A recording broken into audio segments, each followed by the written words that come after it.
好，欢迎来到快乐手工。我呢，分享手工视频到现在啊，做了将近有300多个包了。那朋友们知不知道这么多的包里边，哪种形式的包是最受欢迎的呢？我呢一般就会看那个收藏的数据哈，因为我觉得来看手工视频，把视频收藏起来，可能呢是过段时间想自己做，怕视频找不见哈。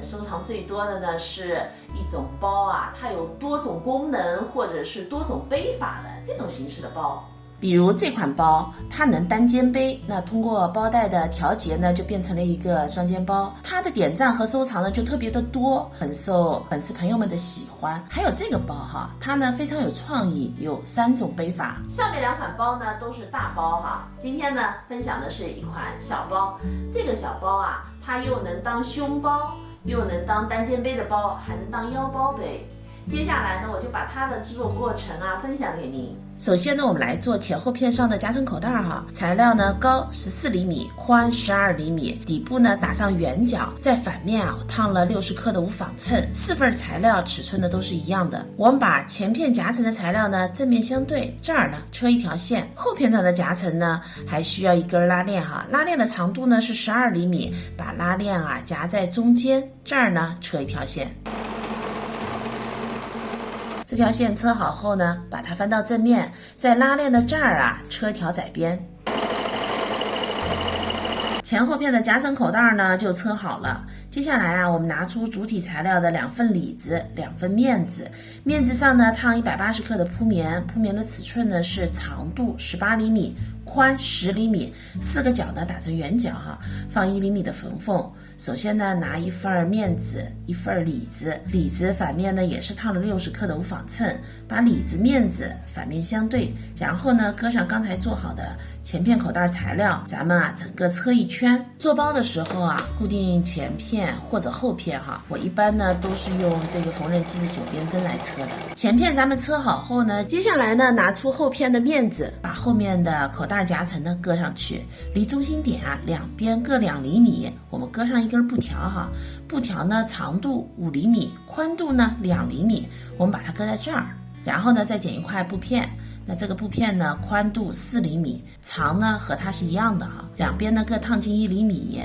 我们把它盖在这儿，遮住拉链的毛边和2根布条的毛边，在这儿呢车2条线。下一步呢，咱们在反面叠上里子材料，那在里子上还有一个夹层哈，它的尺寸呢是长30厘米，宽12厘米，把材料呢对折搁上去，用左边针呢整个车一圈。前后片呢现在都组合好了，接下来呢我们来做拉链部分。拉链啊长度23厘米，拉链的边条呢是需要2片面子、2片里子，面子上呢烫180克的铺棉，铺棉的长度呢是23厘米，宽度呢1厘米，两边呢各放一个缝缝。我们把拉链的边条呢固定在拉链的2边。拉链部分车好以后呢，咱们准备啊2份侧边材料，铺棉的长度啊是32厘米，宽度呢4厘米，也需要放1厘米的缝缝哈。咱们把侧边的材料呢夹住拉链的材料，然后啊把2端给车上，把车好的侧边和拉链呢翻到正面。接下来呢，准备4个低字扣好，并车上布条，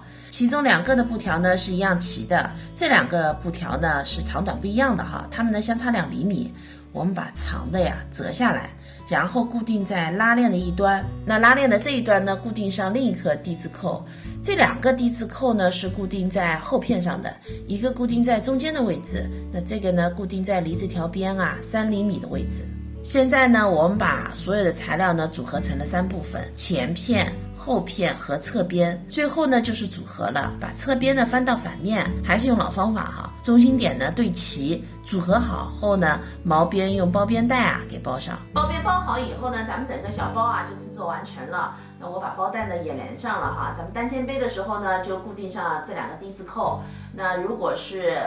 作为腰包的话呢，我们可以把皮带穿过这2个布畔哈。作为胸包呢，就固定这2个低字扣。如果做胸包，建议大家呢用这样子稍微宽一点的腰带，这样子呢背起来就更服帖，而且也更洋气。这期视频内容呢就是这些了，感谢您啊花宝贵的时间来看我的视频，记得帮忙点赞哦。咱们下期再见。